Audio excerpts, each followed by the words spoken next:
génn nañ ci ay élections ñu demoon ci turu coalition Jàmm ak ay njariñ ñu nekkoon investir au niveau départemental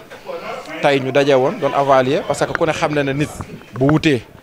dana gis lu baax bu wutee dana gis leneen suñ borom suturaal nañu bi ñu commencé di dérouler suñu réunion ba ni mu jeexee ci ni ñu ko tàmbalee ci bismillahi rahmaani rahim noonu lañ ko jeexal ci alhamdulillahi rabbil alamin évaluer nañ xool nañ conséquences yi noté nañ ko ñi ngi jëm échéance électorale fii ak 200 incha allah rabbi muy élection locale ku ne xam na ne suñu coalition comme ni ñu ko waxee parce que ñëpp naatable wuñ na ci biir dëkk bi am na ay tête de liste yoo xamante ne si ne amoon nañ liste nationale ñu investir loon ñu nekk doomu Touba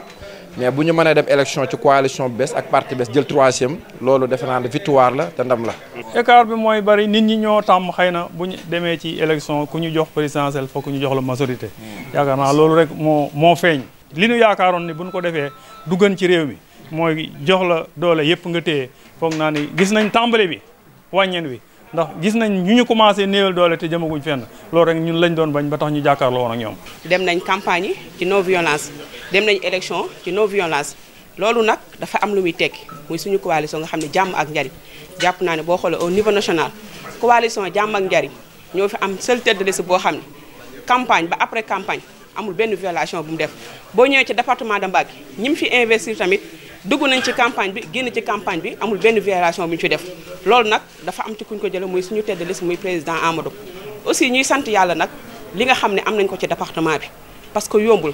département bu toll de Mbacké tey bu fekkente ni coalition ak jàmm ak njariñ dafa judd nekk coalition bu bees la boo xam ne yaakaar naa ni bu ñu defee suñu parti ak léegi matul 2 mois jàpp naa ni récépissé sax ci parti jàmbur lañ demee te ñu investir fi ay ndaw tey ñu xeex ba ñi nga xam ne ay intercoalition lañ coalition yoo xam ne dooley président Macky Sall lañ boole dooley Ablaye Wade dooley Idrissa Seck tey ñooñu ñu mën a jël 2e ñu jël 3e jàpp naa ni coalition jàmm ak njariñ def na effort boo xam si ne jàpp naa ni ngi ci lancé boo xam ni ñu ngi ciy soññuwaat ñëpp nag aussi di gën a góorgóorluwaat di wax ni li ñu am ci département bi xeebuñu ko ñu ngi leen di sant di leen félicité aussi di félicité candidat yi ñu investir ñëpp aussi di félicité ñi nga xam ne si ne nag ñëwoon nañ ànd ñu ak ñun combat bi tey rek ci seen bakkan di xeex guddeeg bëccëg ba coalition jàmm ak njariñ yéene woon ko ndam waaye nag gis nañ li yàlla dogal. di wax ne peuple sénégalais moo bëggee nii mais ñun li ñu waroon def yëpp def nañu ko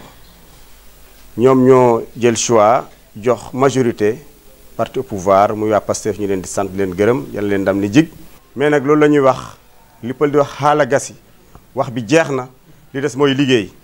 ñu ngi xaar nag ñu liggéey. ab jullit da ngay nangu dogal te sénégalais wane nañ seen choix ni ñu ko wane woon élection présidentielle derrière 7 mois tey ji élection législative yi bi ñu ñëwee confirmé nañ ne wane na ne kat Pastef coalition Diomaye ñoom lañ jox présidentielle ñëw nañ laaj majorité parce que pour nga mën a gouverner il faut que nga soxla majorité tey it comme que dig nañ ñu lu nekk jox nañ leen majorité assemblée nationale ñun li ñu xaar ci ñoom parce que du ñuy opposition yoo xam ne tey suñu tête de liste nationale Amadou Ba ku xool ci moom xam ne ñun réew mi jàmm lañ ko yéene te yéene réew mi jàmm du yéene ko Ousmane Sonko du yéene ko keneen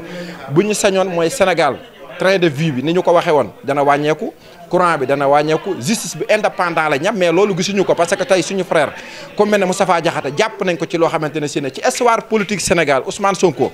li mu fi wax chef de l'État jàpp naa ne li ñu des ci suñu dund amutul benn responsable politique bu ko fi waxati